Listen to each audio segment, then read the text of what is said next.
The doctor's words fell like a verdict in a silent courtroom. You'll be in a wheelchair for the rest of your life. The room smelled of antiseptic and rain-soaked coats, and for a moment, it felt like the world itself had stopped breathing.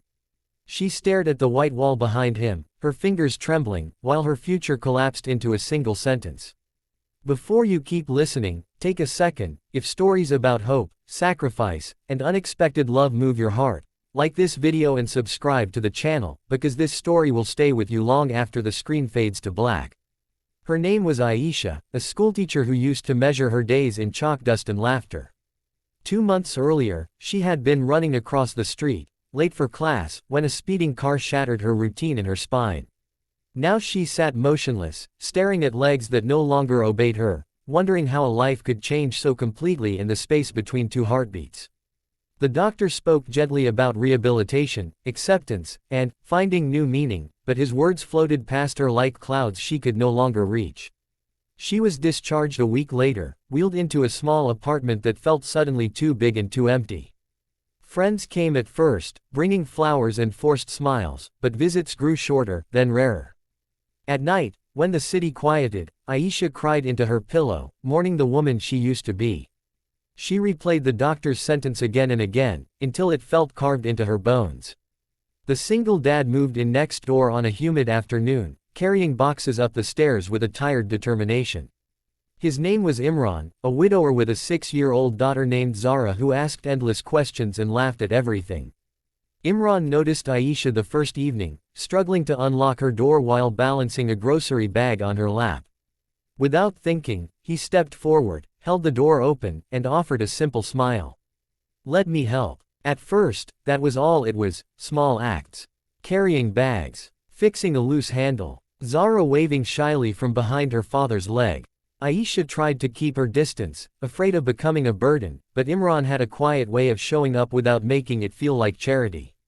He never asked what happened unless she wanted to talk. He never looked at her legs with pity, only at her eyes, as if that's where he saw her strength.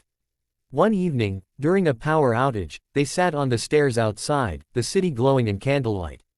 Aisha finally spoke about the doctor, about the wheelchair, about the fear that woke her up every night. Her voice broke when she said, "I don't know how to live like this." Imran listened, his daughter asleep against his shoulder. When she finished, he leaned closer and whispered words that would change both their lives. "Then I'll be your legs. Until you find your own way." From that day on, their lives intertwined. Imran learned how to help her transfer from chair to bed, how to adjust ramps, how to encourage without pushing too hard. He woke early to get Zara ready for school, then stopped by Aisha's apartment before work to make sure she'd eaten. In return, Aisha helped Zara with homework, told her stories, and slowly found herself laughing again. But life tested them. Imran's job as a delivery driver barely paid the bills. When his boss cut his hours, stress crept into his voice.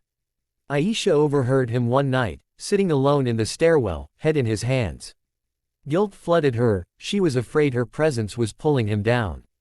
The next morning, she told him he should stop helping so much, that she needed to learn to manage alone. The words hurt him, but he respected her space. Weeks passed, heavy and quiet. Aisha pushed herself harder in therapy, her hands blistered from wheels. Her arms aching with effort.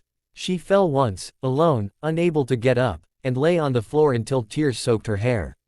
In that moment, she realized independence didn't mean isolation. It meant choosing courage over pride. She called Imran that night. He came running, Zara trailing behind in pajamas. They sat on the floor together, and Aisha apologized through tears. Imran didn't scold her. He just said, "We all need help sometimes."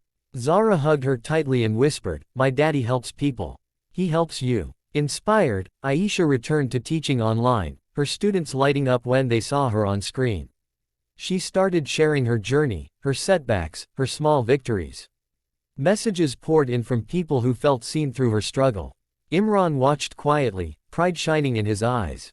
Months later, during a routine checkup, a new specialist reviewed her scans. He spoke cautiously, but with hope. With intense therapy, there was a chance, small, uncertain, but a chance she might stand again, maybe even take steps with support.